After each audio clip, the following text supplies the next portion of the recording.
Hello दोस्तों, आप सभी लोगों का स्वागत है मेरे यूट्यूब चैनल शब्द नगरी में।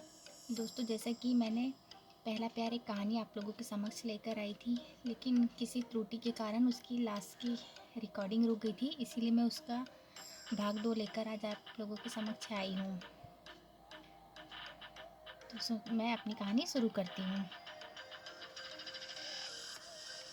जैसे ही सुधा को वो बोलता है कि पहले छोटी की शादी हो जाए, उसके बाद हम लोग शादी करेंगे। अगर आपकी हाँ रही तो शादी आपसे ही करेंगे, लेकिन फाइनल ईयर है तो पहले पढ़ लीजिए, यह सब भी हो जाएगा। मैं चुप सी रह गई। समझ नहीं आ रहा था कि वह मुझे समझा रहे हैं या प्यार का इजहार कर रहे हैं। मैं कुछ कह पाती इसके पहले ही आंटी जी, उनकी मम्मी आ गई और बोली, बेटा चाय मिली? मीठी तो है ना? और हाँ, थोड़ा सीमा आंटी को भी चाय दे दो।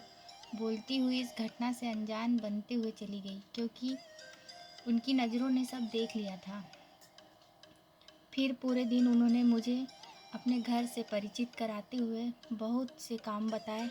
मुझे तो जैसे सब अपना सा ही लग रहा था।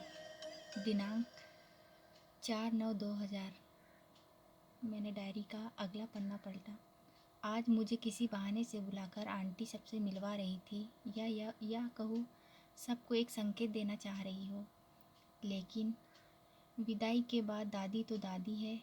उन्होंने आते समय मेरे हाथ में 100 का नोट थमाते हुए बोली, उम्र हो गई है बेटा, इसे शगुन समझकर रख लो और जल्दी आना।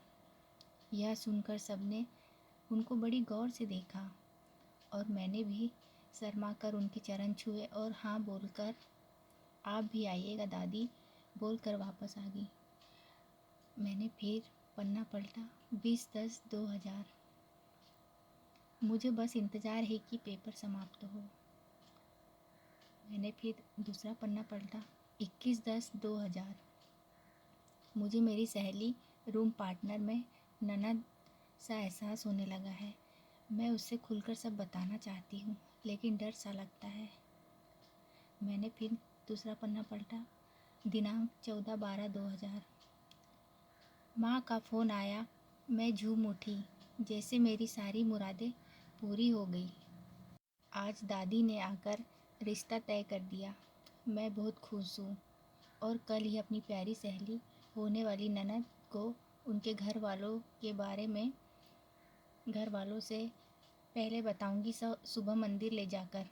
मैंने डायरी वापस पढ़कर यथावत वैसे ही रख दिया और अपने काम में लग गई। उसके वादे के अनुसार वह सब छोड़कर जो मैं जान चुकी थी, यह बताया कि मेरे घर से उसके लिए रिश्ता आया है। वो बहुत खुश दिख रही थी। मैंने भी उसे गले लगाकर बधाई दी। आखिर वो मेरी होने वाली भाभी जो थी। मैंने आज तक यह बात किसी को नहीं बताई कि मैंने उसकी डायरी पढ़ ली थी, लेकिन हाँ, माँ ने सुधा के बहू बनकर घर आने के बाद ये ज़रूर बता दिया था कि किचन की सब बात वो जानती है। और सुधा शर्मा गई। धन्यवाद दोस्तों। आप लोगों को कहानी कैसी लगी कमेंट बॉक्स में ज़रूर बताएं। जल्दी ही मैं आप लोगों के लिए दूसरी कहानी लेकर आऊँगी। तब तक के लिए धन्यवाद।